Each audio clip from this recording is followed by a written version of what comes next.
everybody, so continuing on from the last lesson, I just wanted to look at how we can work out the distance or the magnitude of this vector. And I've returned the point number 1, let me go here, back to its position here. In fact, I can put on the numbers, can I? Yeah, there we go. So you can see that point 1 is now back at position 1, 0, 0. All right, nice. Now, if I look at the length of this line, I can probably guess what the length of this is. How many meters is that going to be? Well, hopefully it's going to be 1, right? And normally to calculate this, you can use something in Vex, which I like to use. There's also a node that will help you do it, which we'll look at today. It's much easier to use. But of course, if this is 1, that's fine. But let's say that I increase this up. Let's do this. Is this moving? No, it's not, because I've done this wrong. All right, let me get my add node again. Right, let's try again. All right, there we go. And yeah, so now it's a bit difficult to calculate it because it's kind of running at a diagonal position, and so this length is going to be increased, but increased to what? I don't know, it's a bit difficult, right? Now of course we can use some simple maths to work that out, but Houdini will do it for me anyway.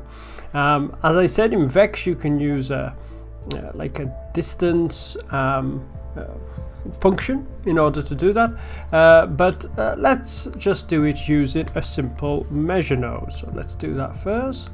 I'm going to return this back to 0. There we go. All right, measure this, nice.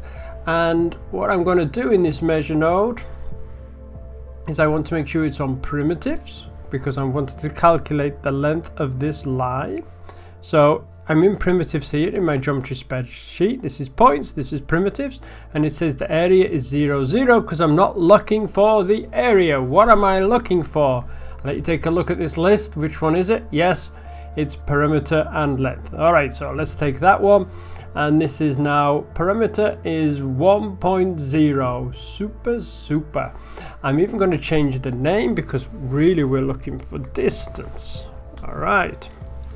Now, if I go, in fact, I'm going to select that, and I think what I will do is if I hit this pin here, I can hold this information. If you notice, when this pin wasn't on and I was going to this node and this node, the geometry changes depending on the node, but I actually want to keep this information on the screen, so I'm going to pin this, and then I'll go into my add node. And I'm going to increase this by Y a little bit. Okay, and now I can see that the length of this line is now increasing, as it should, because I am moving further and further away from the origin. All right, maybe I can get a little bit closer. All right. So you can see the distance at all time at the moment is 1.83576 meters. Wonderful. So there's your magnitude. Any questions, comments, criticisms? Please let me know below. You guys have a great day.